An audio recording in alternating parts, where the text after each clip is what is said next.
Today, I am reading one of our favorite books in this classroom, The Caterpillar and the Polliwog. But before I read it, we're going to go over the parts of the book. This part is the front cover, the spine, the back cover. This right here is the title. And this person right here, who is that?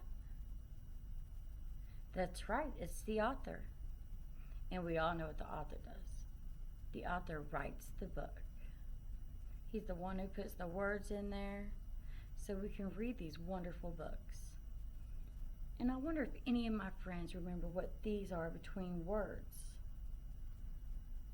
If you said spaces, that is correct, because without spaces between words, then we just have one big word. And then we can't understand what it is.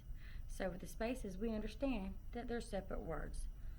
The caterpillar and the polliwog.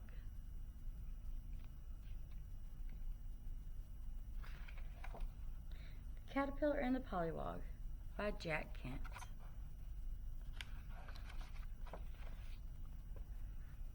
Caterpillars aren't like other folks. As ducks and hippopotamuses and you and I get older, we get bigger, especially hippopotamuses. Look how big that thing is. Hippos are huge, but not caterpillars. Caterpillars don't get big. Do you remember what they change into? That's right, they change into butterflies. They turn into butterflies. Oh, we're good. Turning into something else like that is not just a thing anybody can do. Down by the pond, there lived a caterpillar who was very proud of being different. She bragged about it to her friends. When I grow up, I'm gonna be something different, she told the snail. That's nice, said the snail, who really didn't care one way or another. When I grow up, I'm going to turn into something else, she told the turtle.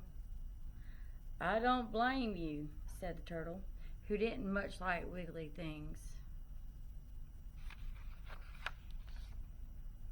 When I grow up, I'm going to turn into something else, she told the polliwog.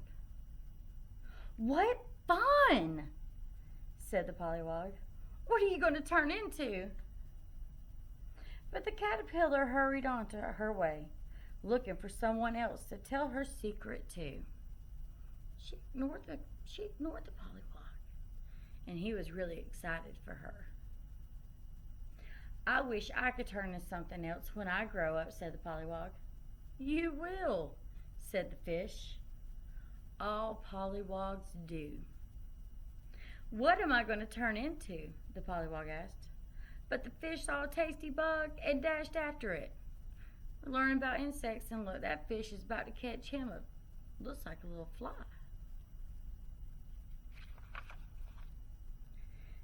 When I grow up, said the caterpillar, who has circled the pond and was going around for the second time.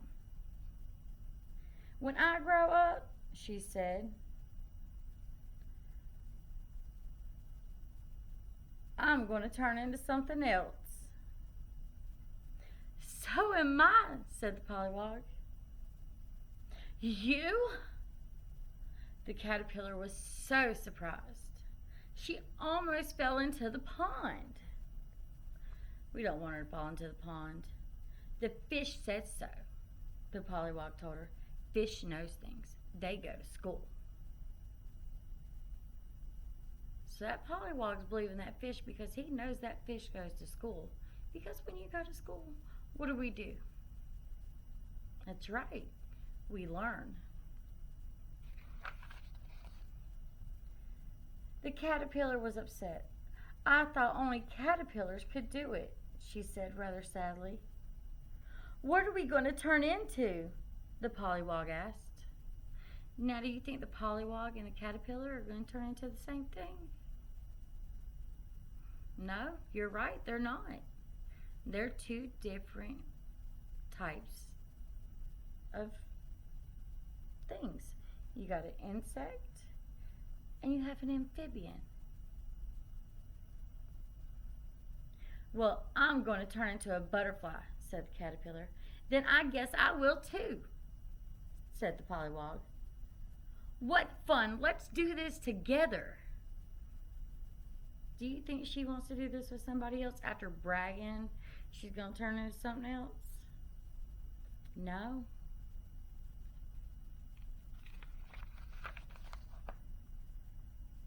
But she does agree. Although she would rather have done it alone. But I get to go first. The pollywog didn't mind. He wasn't at all sure how it was done. I'll watch you, he said. So when the time came, the caterpillar started spinning a cocoon.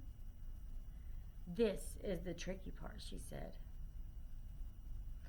What do you think she's making that cocoon for? You're right. She's making the cocoon so she could get ready for being a butterfly. But what about this pollywog? Do you think he's going to make a cocoon? You're right. I don't think so either. The pollywog watched as the caterpillar spun. Soon only her head was uncovered. Now, I have to close the lid, she said. And when I come out, I'll be a butterfly. Go ahead, the pollywog said excitedly. I want to see you do it. It will take a while, the caterpillar warned. She started spinning and spinning and was soon out of sight in the cocoon.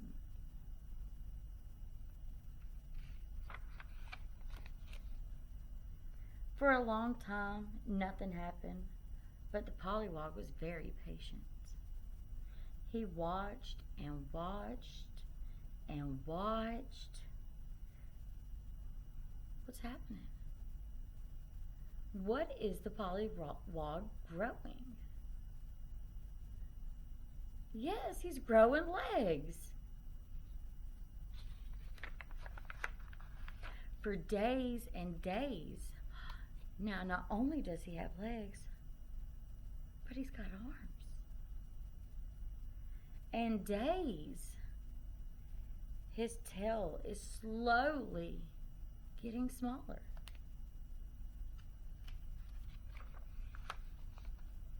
At last, there was activity in the cocoon. The end of it opened, and very slowly the caterpillar climbed out. What a beautiful butterfly.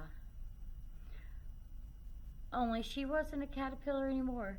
She was a butterfly, a beautiful yellow butterfly. Did that pollywog turn into a butterfly? No. What did he turn into? Yes, he turned into a frog.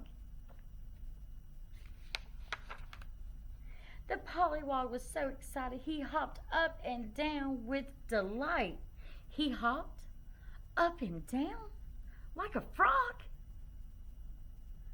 I was so busy watching you, he said. I didn't notice what was happening to me.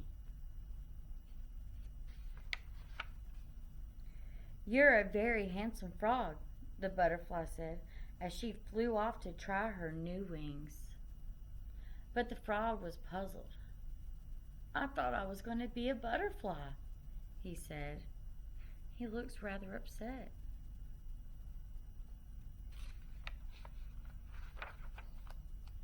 A caterpillar wiggled by.